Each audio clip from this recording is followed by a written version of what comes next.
So now that you know how to do loop stitch, you can move on to turkey work, which is slightly more complicated and the bane of my existence, but it's fine. And then at the end, I'll show you how to turn it into tufts, like a pom-pom. So you're gonna kind of start the same way, pull through, make my loop, but you're gonna make it like a lot tighter together than these. So I'm gonna come in like right here, like nearly up on this. And I'm gonna make these loops longer for the sake of doing tufting later. So then you wanna come in where this first hole was and go over into the second one. And then you're gonna come up in the middle here, kind of like, or a better way to do it actually is to come up where you want the next loop to end, and then make your loop, and then go in, see this stitch right here that holds down this loop? You're gonna wanna put this strand and put your needle in right where this hole is to keep it consistent and to have it like continuous. So same size, but this time I'm gonna come in the first part of the loop where that stitch came up. I'm gonna come through that same exact hole and then go into the second hole of the loop, like so. See how it looks?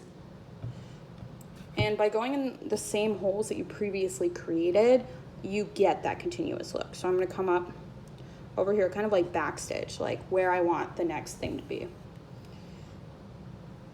I'm gonna hold it down.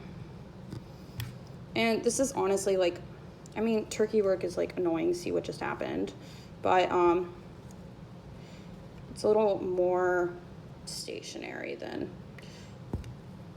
loop stitch, but still, I'm not a fan of it. So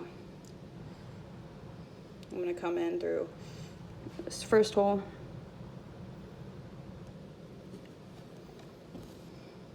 See, it's so easy to just pull it through. But the good thing about doing tufts is it doesn't really matter if they're all perfectly even. They just have to be around the same size, honestly.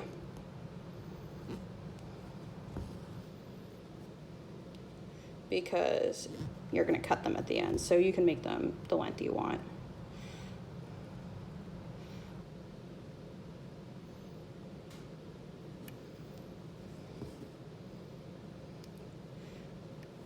And you can make these closer together or farther apart depending on how thick you want it to be.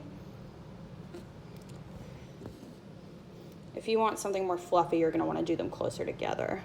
Like if you're using this to do like a flower, or like I did a mohawk, we're gonna wanna do them a lot closer together than what I'm doing right now.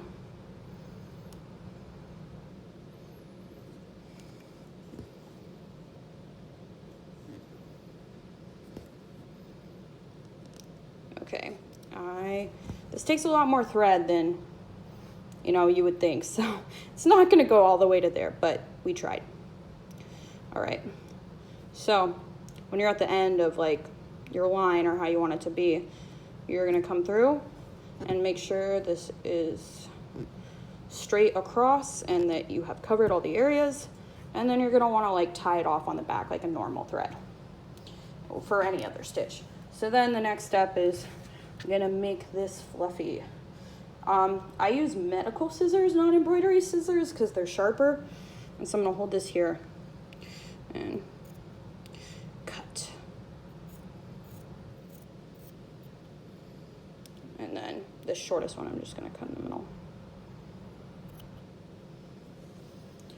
And there's some fresh turkey work, and it stays pretty well. I mean, I wouldn't mess with it too much, but it's much more secure because of these stitches on the top compared to the loop stitch.